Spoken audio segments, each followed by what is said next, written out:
Bismillahirrahmanirrahim. Assalamualaikum warahmatullahi wabarakatuh. Alhamdulillahirabbil alamin wassalatu wassalamu ala sayyidil mursalin wa imamil muttaqin wa ala alihi wa sahbihi wa man da'a bi da'watihi wa tadama bi tariqatihi wa tarassama khutah wa ja'ala al-aqidatan assasan li fikratihi wa ahkama syar'iyyatan miqyasan li a'malihi wa masdara li ahkami. Asyhadu an la ilaha illallah wahdahu la syarika lah wa asyhadu anna Muhammadan abduhu wa rasuluh la nabiyya wa la rasula ba'dah. Allahumma salli wa sallim ala sayyidina Muhammad wa sallam radhiyallahu tabaraka an kulli sahabati Rasulillah ajma'in amma ba'd. Faqala Allah ta'ala fil Qur'anil Karim, a'udzu billahi as-sami'il 'alim minasy syaithanir rajim. Bismillahirrahmanirrahim. Ya ayyuhalladzina amanu udkhulu fis silmi kaffah wa la tattabi'u khutuwatis syaitan innahu lakum aduwwun mubin.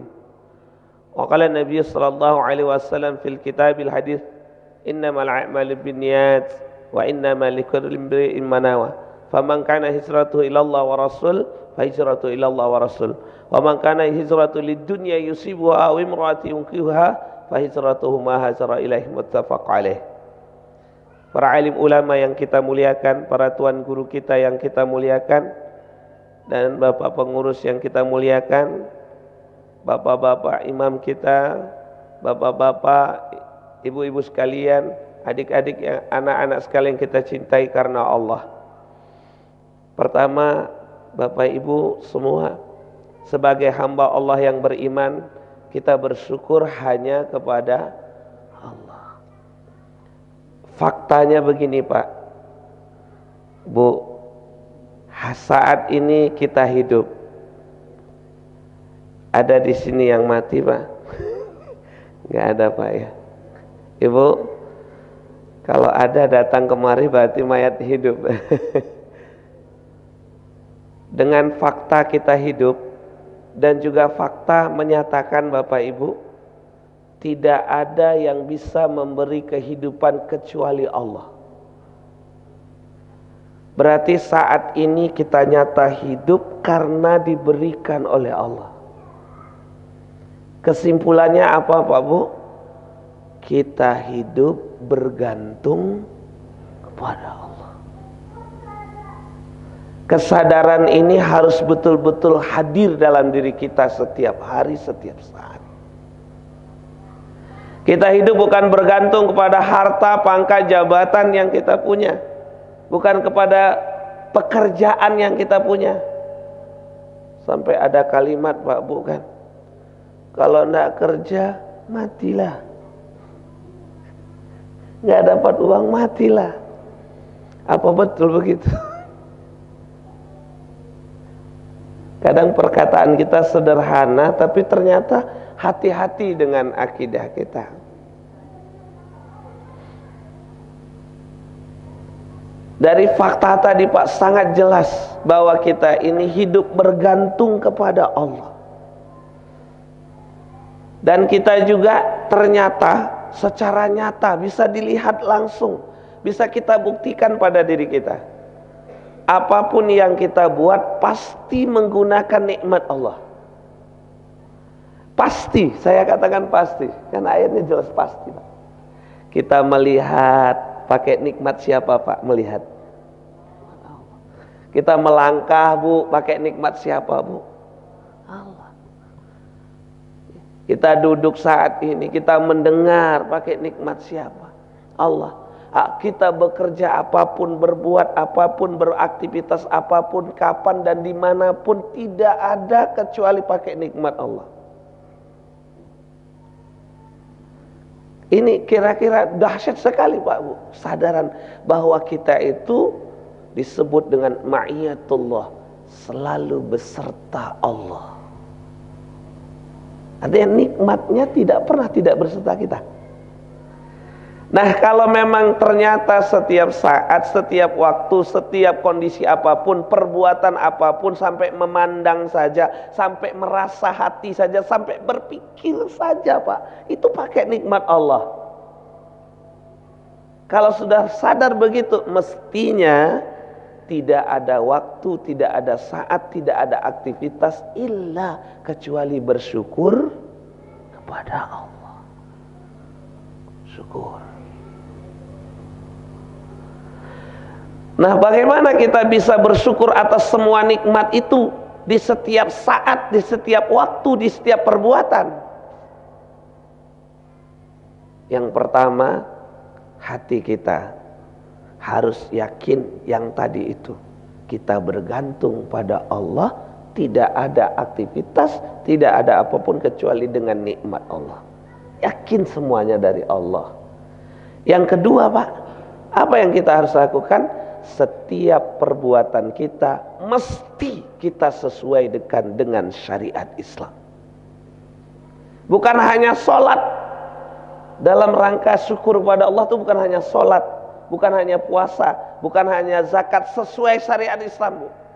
Tapi kita memandang pun menggunakan nikmat Allah, seharusnya memandang itu kita sesuaikan dengan syariat Islam. Kira-kira hisabnya apa ini? Ketika kita berbuat pun melakukan aktivitas, harus kita sesuaikan perbuatan ini dengan syariat Islam. Saat kita berekonomi, saat kita bertetangga, saat kita menuntut ilmu, saat kita ini dan itu, saat kita melangkah kemana, kita sesuaikan syariat Islam. Maka siapa saja yang hatinya tadi sudah jelas kepada Allah, lalu perbuatannya, penglihatannya, pendengarannya, apa semuanya diatur dengan syariat Islam, maka setiap saat berarti dia bersyukur kepada Allah. Ya. Kalau dia sudah bersyukur, Allah udah ada janji, Bu, Pak. Apa janji Allah? La in syakartum la azidannakum. Jika engkau syukur, aku tambah. Di dunia Allah tambah, di akhirat lebih lagi Allah tambah. Di dunia juga iya. Bisa jadi yang ditambah itu bukan kuantitasnya, Pak, tapi kualitasnya ditambah oleh Allah. Tapi kadang kualitasnya pun ditambah oleh Allah. Gitu, Pak. Di akhirat semuanya ditambah, kualitas dan kuantitasnya pasti ditambah oleh Allah. Tapi Bapak Ibu, ayat ini tidak sampai di situ saja. Ada ancaman setelahnya. Wala in kafartum inna azabi lasyadid. Jika engkau kufur, maka azab Allah amat pedih. Kamu gunakan matamu kepada yang haram, yang tidak sesuai syariat, kufur terhadap nikmat mata. Kamu gunakan telingamu mendengar yang haram, kufur terhadap nikmat telinga. Kakimu melangkah ke tempat yang haram, kamu mencari nafkah dengan cara yang haram. Ya, kamu bekerja dengan cara melanggar aturan Allah, maka kufur terhadap nikmat. Salat diabaikan atau dilambat-lambatkan, bahkan ditinggalkan, kufur terhadap nikmat. Ingat, wala in kafartum inna azabi lasyadid. Ada anak murid saya bertanya, Ustadz, saya punya teman, ya kan, dia itu istilahnya jauh dari Allah begitu, tapi karena otaknya ini cerdas, cepat kali dapat ilmu. Salat malas-malasan, kadang tinggal-tinggal gitu, Pak, ya. Suka dia nyakiti hati kami ucapannya misalnya gitu, mungkin salah gitu, tapi ngapa dia pintar dapat? Kami sholatnya bagus, apa bagus, susah dapat ilmu. Lalu saya katakan, nah, tapi kata Allah kan wala in kafartum inna azabi lasyadid. Azab Allah pedih. Ini dia malah dapat ilmu tuh. Baru saya katakan, nah, ketika orang itu dapat ilmu, belum tentu itu nikmat. Ya gitu. Belum tentu itu nikmat. Berapa banyak orang yang dapat ilmu, lalu itu menjadi laknat bagi dia. Dengan ilmunya dia bermaksiat, dengan ilmunya dia dihancurkan oleh Allah hidupnya. Karena nggak ada berkah di balik ilmunya itu. Karena dia meninggalkan ketaatan kepada Allah. Karena Ustaz sampaikan juga, Pak Bu, ya, orang kafir saja cerdas-cerdas juga. Kadang ada yang disuruh meneliti Al-Quran, Pak. 3 tahun hafiz 30 juz, 4 tahun hafiz terjemahannya, 8 tahun dia hafiz tafsirnya, terjemahan apa semuanya, untuk tugas mencari ada nggak di Al-Quran itu yang salah, satu aja. Terakhir nggak ketemu Pak setelah 8 tahun masuk Islam.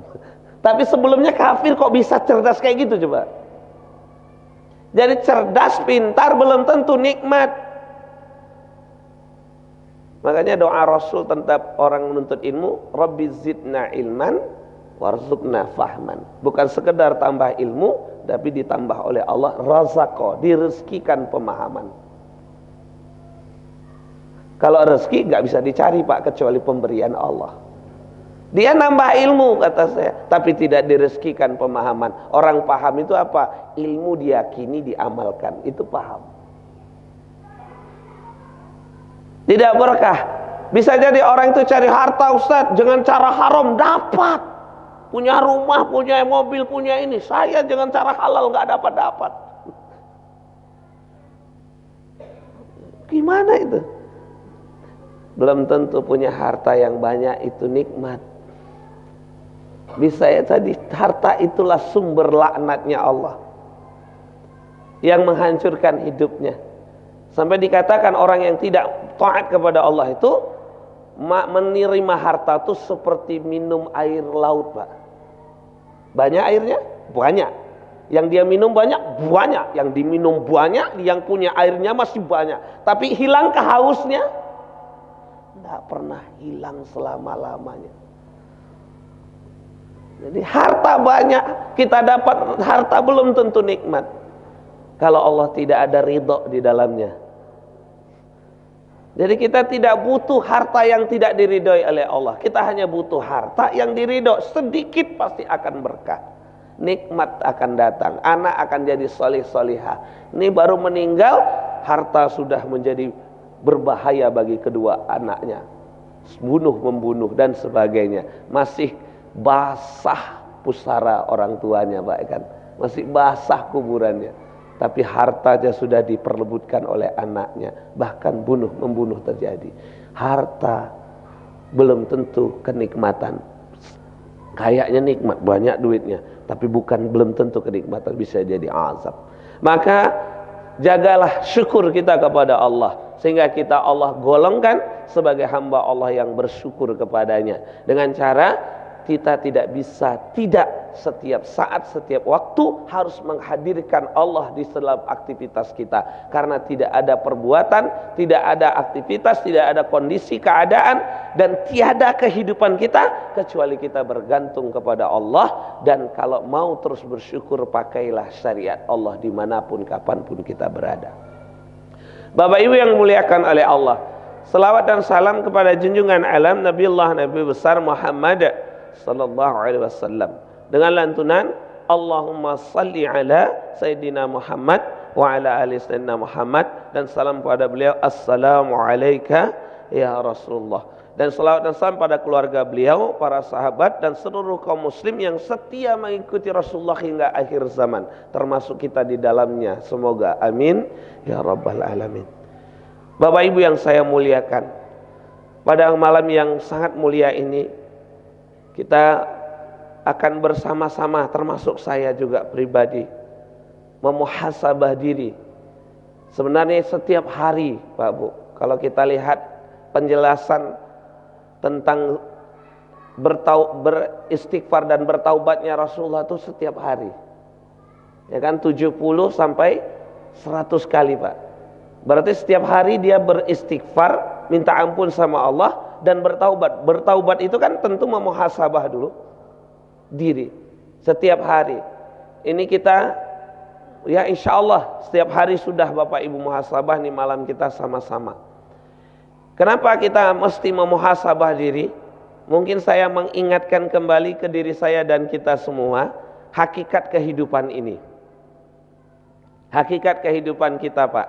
Kalau sebelum-sebelumnya saya sudah nyampaikan, mungkin mengulang sedikit. Kan hakikat hidup kita ini Pak Bu, itu kan dinyatakan oleh Allah bahwa hakikat itu minimal ada, kehidupan itu ada 3 hakikat Pak Bu. Hakikat ini kalau bahasa diartikan yang sebenarnya, Pak. Jadi hakikat akhir hidup kita, hakikat awal hidup kita, hakikat hidup kita di dunia ini. Ini tiga itu, Pak. Ketiga-tiga ini disebut hakikat kehidupan manusia. Apa hakikat akhir hidup kita? Mungkin pernah saya sampaikan, hakikat akhir hidup kita mati apa hidup, Bu? Mati. Berarti belum pernah saya sampaikan. Hakikat akhir hidup kita hidup apa mati, Pak? Mati. Benarkah hakikat akhir hidup kita mati? Kalau kita lihat dalam ayat Al-Quran, surah Al-Mulk, susunan Allah itu begini, Pak. A'udzubillahi samil alim minasyaitonir rajim. Bismillahirrahmanirrahim. Allazi khalaqal mauta wal hayata. Saya potong di situ saja karena pembahasannya cukup lumayan. Allah lah yang menciptakan mati dan hidup. Susunannya apa dulu? Mati dulu baru hidup. Bukan hidup dulu baru mati. Padahal biasanya kita hidup dulu baru mati, pembahasannya, Pak. Ada ayatnya.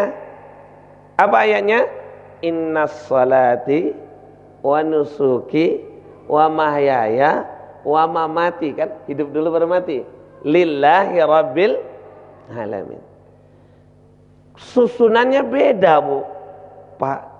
Yang satu mati dulu baru hidup, yang satu hidup dulu baru. Berarti Al-Quran saling bersalahan. Demi Allah, Pak, Bu, peneliti tadi yang sampai 8 tahun, Pak, dia meliti 8 tahun, tidak ada satupun dari Al-Quran yang bersalahan, Pak. Lalu bagaimana memahami dua yang seperti ini? Al-Quran menjelaskan, dan ini bagian hisab kita malam ini. Al-Quran menjelaskan isi Al-Quran itu ada dua, Pak. Yang pertama iman, yang kedua amal soleh. Yang iman bahasannya namanya disebut akidah, amal soleh bahasannya disebut dengan syariah. Jadi isi Al-Quran itu akidah dan syariah. Amanu wa amilus soleh, beriman dan amal soleh. Kalau perkaranya, kalau ayat itu susunannya mati dulu baru hidup, ini cara memahaminya dengan iman, dengan akidah. Kalau hidup dulu baru mati, cara memahaminya dengan amal soleh. Jangan salah balik, nanti tidak dapat. Benarkah demikian? Yuk kita lihat ayatnya. Ayatnya mengatakan, inna salati, sesungguhnya salatku. Apakah salat ibadah? Ya, amal soleh, kan. Wa nusuki, dan ibadahku. Kok dipisah, Bu? Salat dengan ibadah. Bukankah salat ibadah? Hebat, kan? Dan salat disebutkan yang pertama. Kenapa yang pertama, Bu? Karena yang pertama kali hisab amal soleh itu adalah as-salat. Jadi setelah iman dihisab, setelah itu amal soleh. Amal soleh yang pertama dihisab adalah salat. Maka disebutnya inna salati, sesungguhnya salatku yang akan pertama kali dihisab. Wa nusuki, dan ibadahku selain salat. Puasa, zakat, haji, apalagi nutup aurat dan sebagainya. Terus itu wa mahyaya, dan kehidupanku. Apa yang dimaksud kehidupan di sini? Kehidupan Bapak Ibu, kehidupanku dalam berkeluarga, kehidupanku dalam masyarakat, kehidupanku dalam berekonomi, kehidupanku dalam berpendidikan, kehidupanku dalam berpolitik, kehidupanku dalam sosial masyarakat, kehidupanku. Semua kehidupan itu, Pak, wajib sesuai aturan Allah.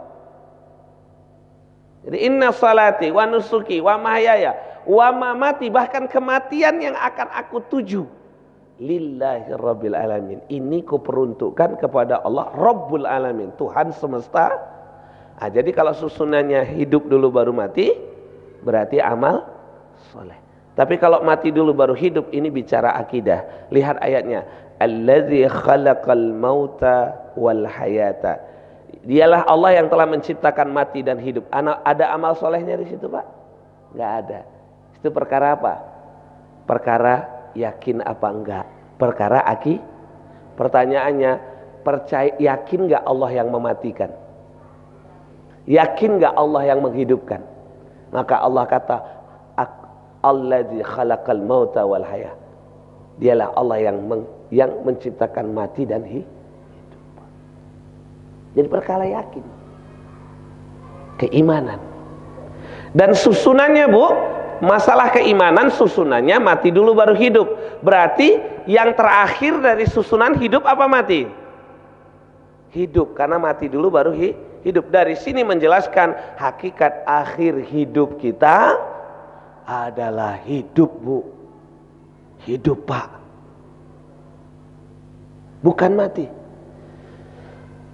Benarkah hidup? Kita ambil surah Al-Baqarah ayat 28. A'udzubillahi samil alim minasyaitonir rajim. Bismillahirrahmanirrahim.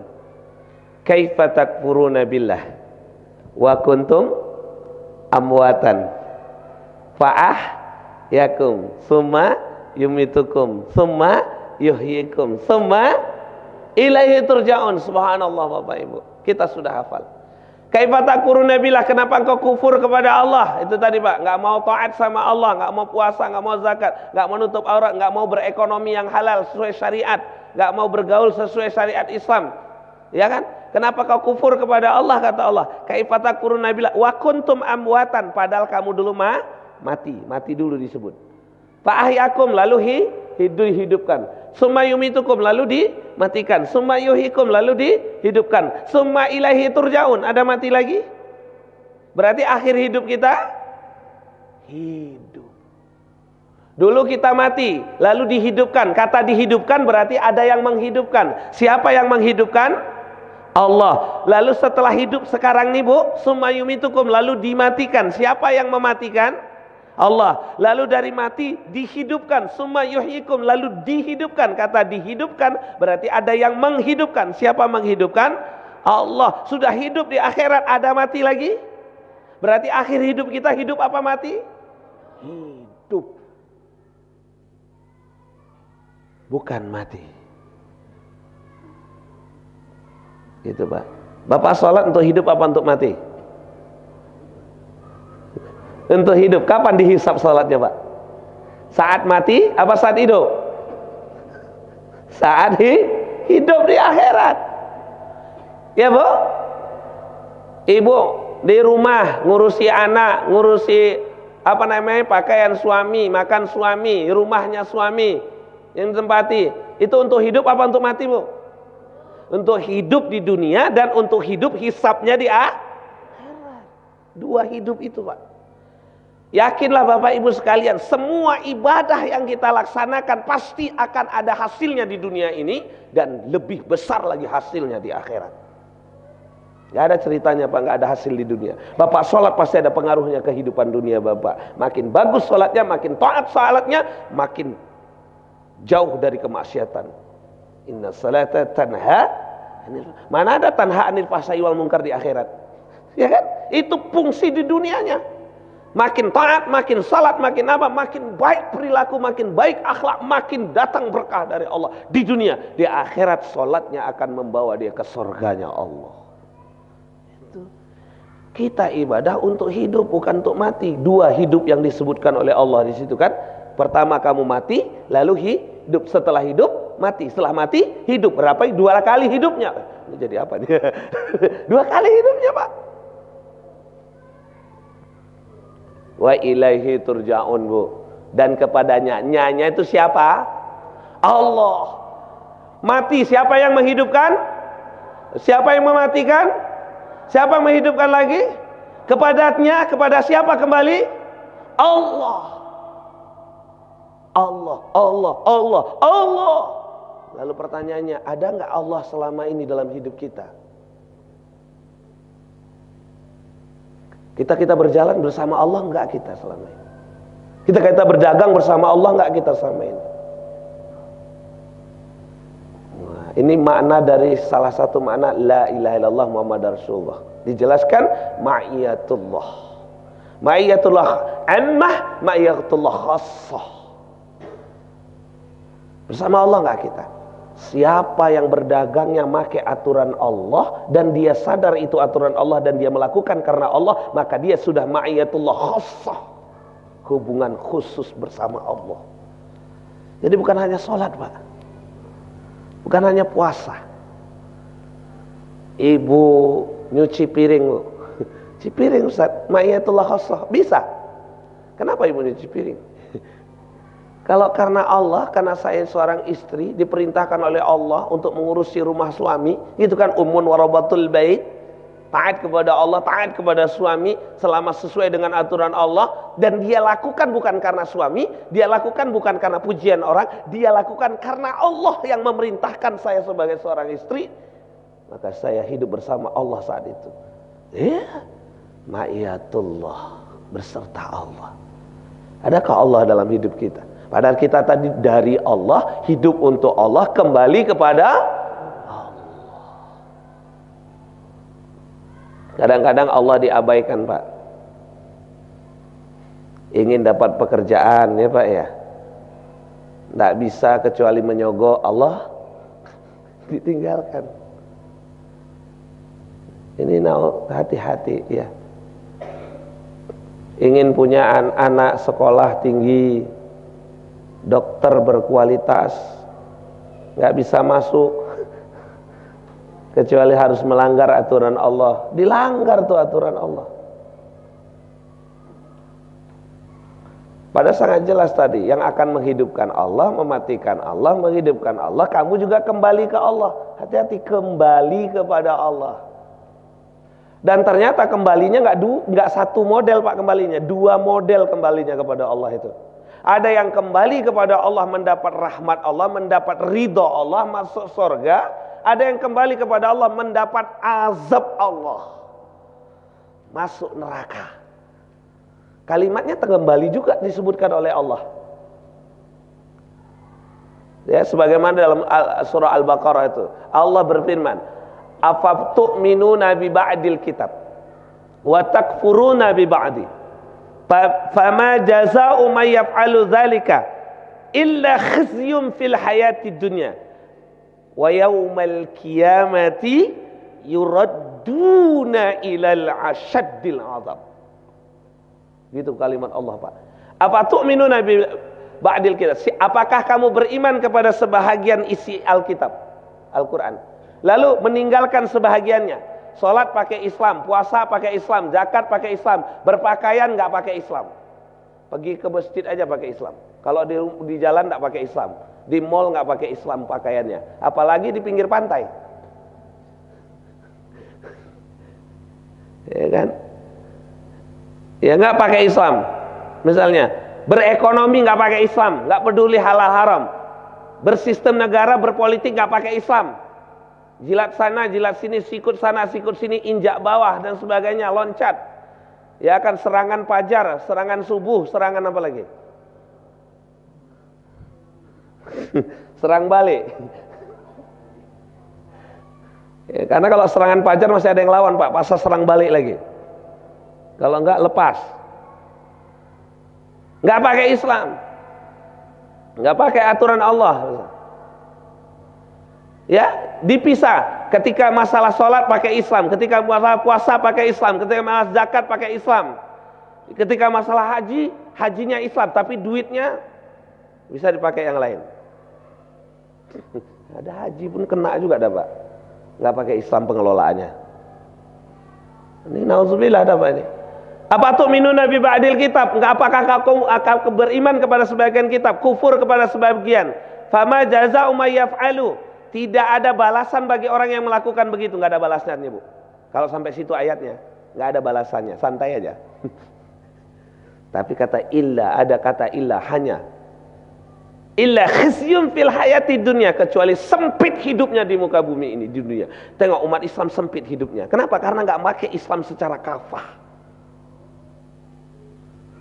Saudara kita di Palestina terus makin kecil tanahnya, makin kecil tanahnya. Bunuh, mati. Sepakat lagi gencatan senjata. Bunuh lagi, mati. Sepakat lagi. Bunuh lagi, mati. Sepakat lagi. Allahu Akbar. Sampai habis tuh saudara kita Pak. Di Kosovo, di apa, di berbagai belahan dunia, termasuk di negeri ini yang mayoritas muslim, tapi sistem aturannya bukan Islam. Apa yang terjadi pada umat Islam? Khizyum fil hayati dunia, sempit hidup umat Islam di dunia ini, Pak. Al-Quran dihinakan, dibawa oleh anjing di Guantanamo sana, dibakar Al-Quran, disobek-sobek, Rasul dihinakan, Nabi Muhammad dihinakan, Allah dihinakan, Islam dihinakan. Sampai sekarang nggak ada pembelaan sebenarnya, cuman suara-suara saja, Pak. Sempit hidup umat Islam, karena nggak mau pakai Islam secara kafah, Pak. Setengah-setengah, sempit hidupnya. Yang lebih ngeri ini kalau terus kita begini apa? Yuradduna. Apa kata Allah? Ya kan? Illa khizyun fil hayati dunya wa yaumal qiyamati, dan pada hari kiamat yuradduna, dikembalikan mereka. Kalimatnya dikembalikan, Pak. Sama, dikembalikan mereka ila asyaddil azab, kepada sekeras-kerasnya azab Allah di akhirat besok. Jadi kalau kita nggak mau menerapkan Islam kafah, Bapak Ibu, maka azab Allah menanti di akhir besok. Dunia kita sulit, sempit. Kita mau ke haji, kalau di masa dulu, Pak, ya tinggal berangkat aja, Pak, tak usah bawa apa-apa. Setiap posnya ada. Nah, di persiapan harta setiap pos-pos tertentu ada posnya. Tinggal ada perjalanan musafir, kan, dapat itu.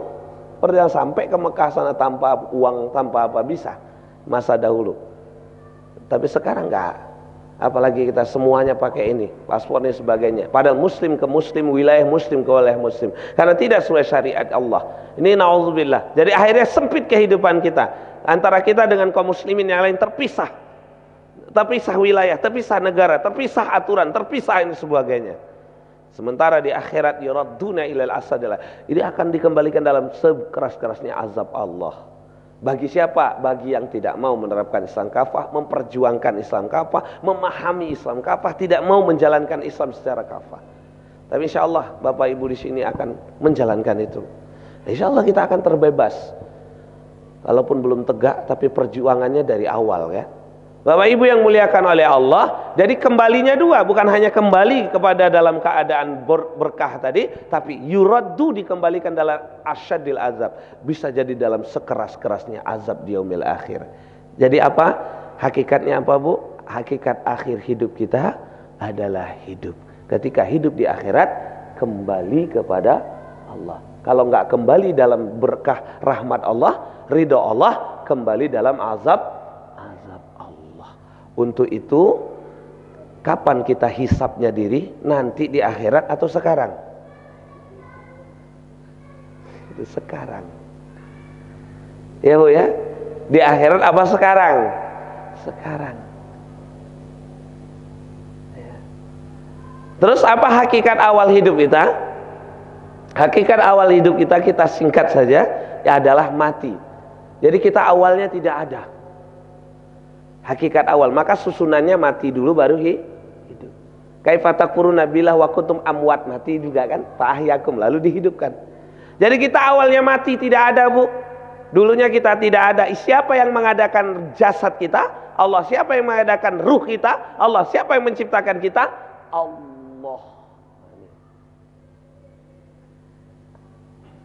Ada yang lain selain Allah yang bisa membuat jasad kita, Bu? Kalau ada, pasti ada suku cadangnya. Terpotong ini tangan, Bu, cari suku cadang. Masuk lagi. Nggak ada, Pak. Kalau ada manusia yang buat, pasti dibuatnya suku cadangnya. Nggak ada, Pak. Faktanya nyata. Ini supaya kita betul-betul bisa melihat kenyataan hidup. Benarlah Allah saja pencipta manusia ini. Tidak ada yang lain. Bisa kita buktikan secara nyata. Ini bukan hayalan, ini bukan doktrin, ini asli bisa bagi orang-orang yang berakal dan mau melihat ciptaan Allah. Nyata ini ciptaan Allah kita. Dan kalau Anda ke ciptaan manusia, mana suku cadangnya? Mana manusia yang buat? Nggak ada, Pak. Ya kan? Nggak ada. Subhanallah, ini jelas sekali bahwa Allah yang menciptakan ruh jasad kita. Jadi asalnya kita ada karena diciptakan oleh Allah Subhanahu wa taala. Lalu kita ada di muka bumi ini. Itu hakikat awalnya. Kalau mau dibahas ini juga cukup panjang. Jadi hakikat awal manusia, awalnya manusia sama sekali tidak ada. Adanya itu karena diciptakan oleh Allah Subhanahu wa ta'ala. Lalu ada kita di muka bumi ini. Terus apa tujuan hidup kita di dunia? Apa hakikat hidup kita di dunia? Apa hakikat yang sebenarnya kita ini hidup di dunia itu apa? Gitu. Maka ada yang bertanya, apa tujuan hidup kita di dunia? Tapi secara bahasa Pak, kalimat apa tujuan hidup kita di dunia ini tidak sesuai dengan fakta Pak. Kalau apa tujuan hidup kita di dunia itu tidak sesuai dengan fakta. Mana tahu manusia itu tujuannya hidupnya di dunia? Nggak tahu Pak. Yang paling tepat apa Bu? Pertanyaannya, apa tujuan hidup di dunia? Atau apa tujuan Allah menciptakan manusia di dunia? Nggak cocok Pak, apa tujuan hidup manusia kurang pas. Tapi apa tujuan Allah menciptakan manusia? Kenapa begitu Pak? Harus sadar seperti itu. Kalau apa tujuan manusia, dia tanya apa tujuan hidup manusia di dunia. Kalau itu yang ditanyanya, maka manusia mencari cara apa saja untuk menjawabnya Pak. Kenapa? Tujuan hidup saya ini, tujuan hidup saya ini, tujuan hidup saya ini, tujuan hidup saya ini. Tapi kalau ditanya apa tujuan Allah menciptakan manusia, maka dia mencarinya gimana Pak? Bukan mencari tujuan hidupnya, tapi dia mencari kepada Allah apa sebenarnya tujuan Allah menciptakan manusia. Gitu Pak. Beda hasilnya. Apa tujuan hidup manusia? Maka manusia itu mencari tujuan hidupnya. Tapi kalau apa tujuan Allah menciptakan manusia, maka manusia datang kepada Allah menanyakan apa tujuan hidupnya. Dan fakta yang benar Pak, bukan tujuan manusia, tapi apa tujuan Allah menciptakan manusia. Itu yang benar. Misalnya ada ini kamera nih Pak. Kita tanya ke kamera, apa tujuan kamu dibuat? Enggak Pak, tapi tanya yang buat kamera. Apa tujuan yang membuat itu? Kamu kok buat kamera, ya kan? Bill Gates bikin apa? Prosesor, ya kan gitu. Bukan prosesornya ditanya, apa tujuan prosesor ada? Jangan tanya kepada Bill Gates ya. Hey Bill Gates, apa tujuan kamu membuat prosesor? Ya. Terus gitu juga, kalau ada orang buat sesuatu, tanya orangnya apa tujuan kamu melakukan itu. Begitu juga, jangan tanya manusia apa tujuan manusia diciptakan, tapi tanya yang menciptakannya apa tujuan Allah menciptakan manusia. Dan Bapak semua sudah, ini yang jawabannya sudah tahu, tapi filosofi ininya harus masuk Pak. Jadi saya hidup di dunia ini bukan mengikuti apa tujuan saya hidup di dunia, tapi saya hidup di dunia ini mengikuti apa tujuan Allah yang telah menciptakan saya hidup di. Itu yang harus dilakukan. Kenapa harus ikut tujuan dari Allah? Karena Allah yang tahu manusia, manusia sendiri tidak tahu manusia itu sendiri. Allah yang tahu ruh manusia, Allah yang tahu jasad manusia, Allah yang tahu tujuan manusia, karena Allah yang buatnya. Dan manusia tidak tahu. Maka siapa yang mencari tujuan manusia pada dirinya, maka dia tidak akan pernah ketemu. Kalau ketemu pasti salah. Tapi siapa yang mencari tujuan manusia kepada Allah, maka dia akan temukan. Dan Allah mengatakan, wa ma khalaqtul jinna wal insa illa liya'budun. Tidak kita tujuan hidup di dunia ini kecuali abdun, menjadi hamba Allah. Jadi bukan makna ibadah Bu ya Bapak Ibu. Kalau diartikan tidaklah tujuan hidup di dunia ini kecuali untuk beribadah. Sekarang ini ibadah itu dimaknakan sempit Pak. Ibadah itu sholat, puasa, zakat, zikir. Apakah semua ini sudah mencakup semua kehidupan kita Pak? Enggak, berarti enggak cocok kan? Kalimat Allah kan tidak kujadikan manusia, tidak diciptakan manusia ini hidupnya tidaklah kecuali untuk ibadah. Seharusnya seluruh aktivitasnya ibadah. Kalau dibilang sholat, puasa, zakat, haji, jihad, apakah itu seluruh ibadah hidup kita? Enggak, berarti bukan hanya itu ibadah. Jadi kalau yang mengartikan ibadah itu, tujuan hidup itu untuk ibadah cuma sholat, puasa, zakat, haji, salah, tidak tepat, tidak sesuai. Iya kan Pak Bu? Karena kalimatnya manusia hidup untuk bukan ibadah untuk hidup, Pak. Yang mana yang benar? Hidup untuk ibadah apa ibadah untuk hidup? Kalau cuman zuhur, asar, maghrib ya Pak, subuh, zuhur, asar, maghrib, isya, itu seolah-olah ibadah untuk hidup, Pak. Ya kan? Ibadah yang sedikit demi kehidupan di dunia ini yang terus menerus dari Allah. Tapi kalau hidup untuk ibadah gimana? Mau setiap saat, setiap detik dalam rangka ibadah kepada Allah. Jadi bukan ditentu-tentukan saja. Sementara kerangka ibadah seharian itu ada 5, Pak. Ibaratkan apa nih kerangkanya, Pak? Kerangka layangnya kan, yang penyanggah daripada semua ibadah disebut tiangnya, Pak. Sholatnya. Tapi selain itu ibadah juga. Bahwa berarti hidup kita ini adalah ibadah. Dari bangun tidur sampai kita bangun tidur lagi ibadah. Bukannya dari bangun tidur sampai tidur lagi, Ustaz. Pas saat tidur kan nggak dihisap. Tapi sebelum tidur kan ada hisapnya. Tapi kan sebelum tidur ada syariatnya. Tapi kan sebelum tidur ada doa, ada ini, ada itu. Tidurnya di mana? Sempat tidur di kamar orang. Kan ada hisapnya, Pak. Berarti sebelum tidur pun harus diperhatikan kita tidur di mana. Maka lebih dari bangun tidur sampai bangun tidur lagi ada syariat Islamnya dan terhitung seluruhnya ibadah. Wah, gitu. Sekarang Bapak Ibu, kita hisab diri kita. Kira-kira apakah selama ini seluruh hidup kita itu ibadah apa bukan? Atau selama ini kita terpengaruh, maaf, yang dimaksud ibadah hanya sholat, puasa, zakat, pengajian kayak gini. Atau selama ini benar-benar kita seperti itu? Kalau cuma seperti itu berarti ibadah itu bukan seluruh hidup kita, sebagian kecil dari hidup kita berarti. Kalau memang iya begitu, Pak, bertaubatlah.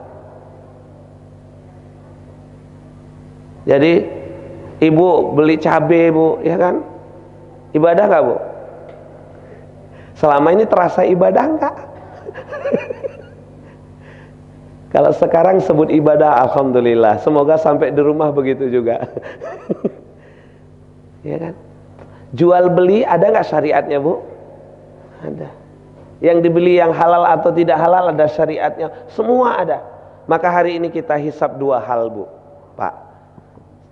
Saya kumpulkan dengan secara mudah saja untuk saya dan kita semua. Hadiah untuk kita semua. Pertama, Pak, yang kita hisab tuh karena isi Al-Quran tadi 2. Pertama yang kita hisab tuh perkara iman, akidah kita. Yang kedua kita hisab tuh perkara amal soleh, syariat kita, Pak. Ya kan, selama ini hisab diri itu banyak kali, Pak. Saya kumpulkan 2 ini aja. Yang pertama akidah kita. Sekarang yang pertama yang tertinggi dari akidah kita apa, Pak? Tauhid kita kepada Allah. Benarkah kita selama ini memahami betul inna lillahi wa inna ilaihi raji'un dan menjalankannya dalam hidup? Kita datang dari Allah, hidup untuk Allah, mati kembali kepada, berarti satu aja, Allah, Allah, Allah, tidak ada yang lain. Kalau bicara hakikat, hakikatnya berarti hanya ada Allah aja. Tauhid kita selama ini. Lalu datang orang sekarang, Pak, katanya agama Islam ini harus moderat. Apa moderat itu? Semua agama benar. Yakin Bapak? Ibu? Kalau yakin keluar dari tauhid. Keluar, Pak.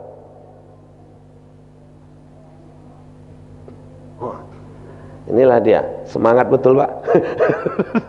Dapat surat kasih sayang. Keluar, Pak. Kenapa keluar? Coba. Kalau kita yakin semua agama benar, berarti dalam agama yang paling inti apa, Pak? Yang paling inti konsep ketuhanannya. Yang kedua yang paling inti dalam agama apa? Kitabnya dan isi ajarannya. Betul, Pak? Kalau meyakini agama itu benar, berarti kita meyakini konsep ketuhanannya benar, kitabnya dan syariatnya benar. Kalau gitu Pak, kalau meyakini semua Tuhan yang ada dalam semua agama itu benar, tauhid apa syirik?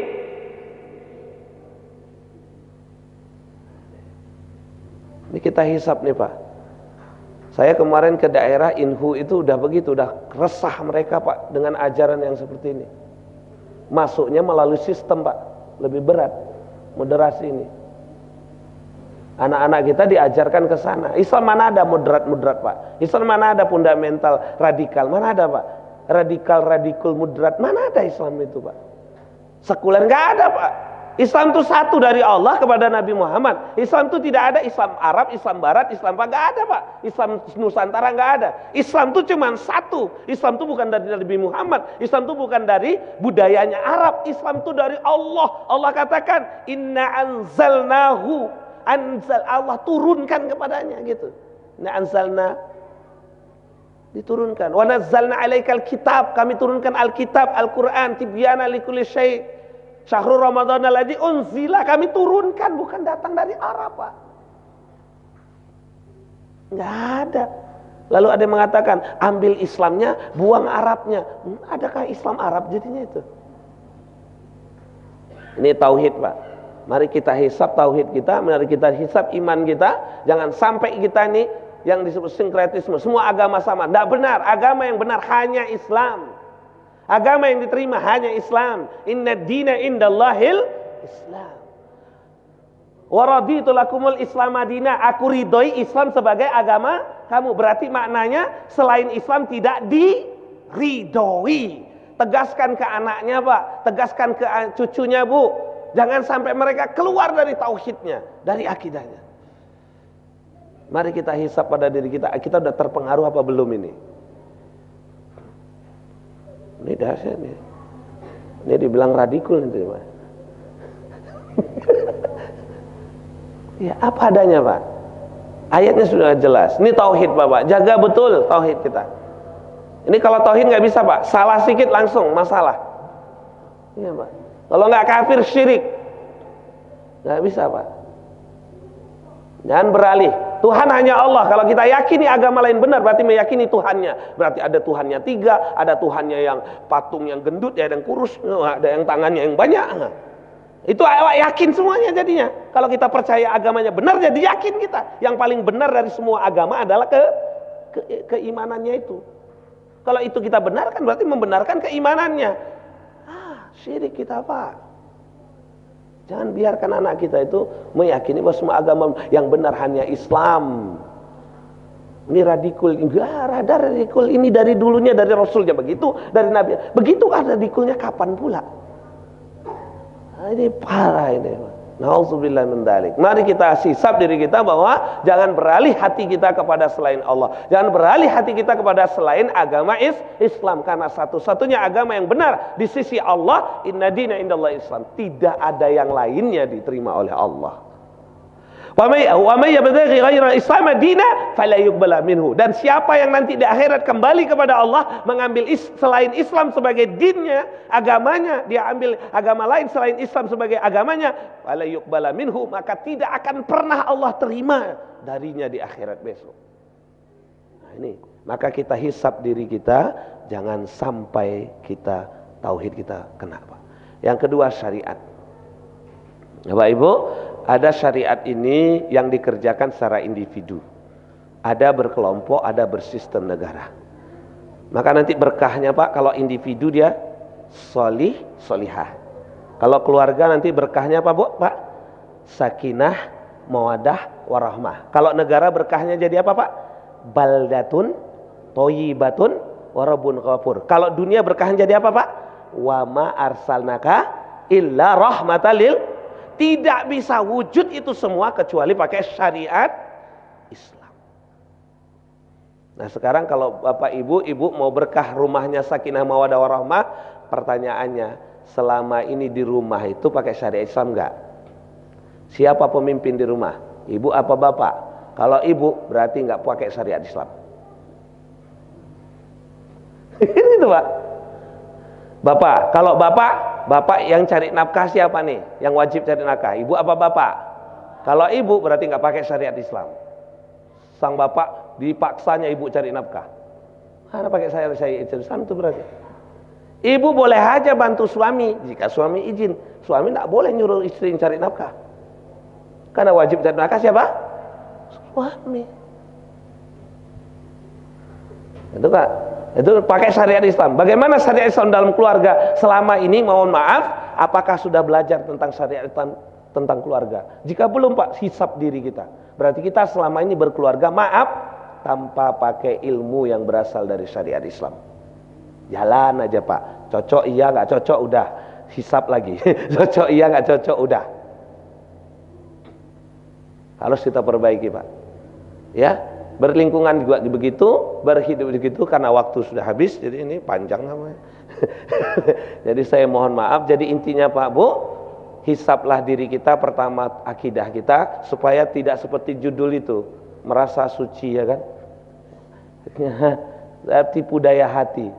Maka hati ini harus teguh imannya, ketauhidannya, teguh keyakinannya. Dan di luar Pak, sesuaikan syariat. Dan jangan melakukan aktivitas syariat illa kecuali atas dasar iman kepada Allah. Kenapa ibu berbakti pada suami Bu? Karena suami? Iya Bu? Kalau suami masuk neraka ibu? Karena Allah. Jadi kalau ibu berbakti kepada suami, lalu suami nggak respon, senang apa marah? Kalau marah berarti karena suami. Ya kan? Ibu masak apa, minum teh dikasih ke suami, nggak diminum sama suami, nggak senang ibu. Kira-kira karena siapa Bu? Karena suami apa karena Allah? Kalau karena Allah nggak akan marah Bu.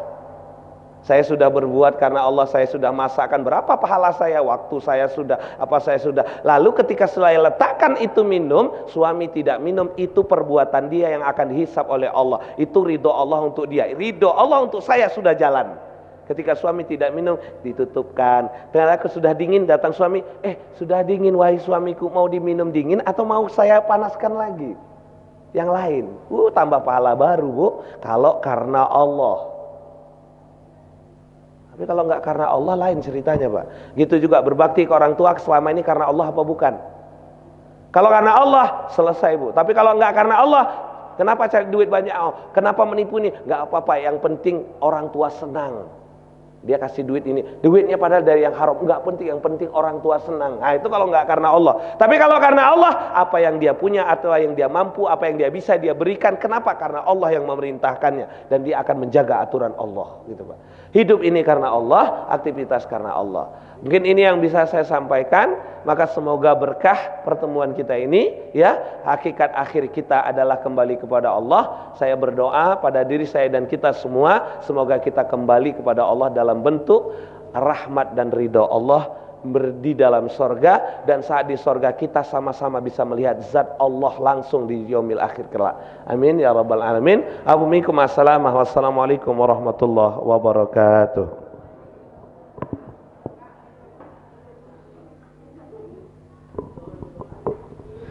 Masya Allah, barakallah, kita ucapkan kepada guru kita Kiai Usman Asy-Syafi'i yang telah menyampaikan tausiah di hadapan kita semua.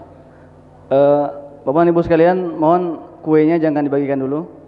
Ya, kita akan doa sebentar karena luar biasa harumnya nampaknya. Ya.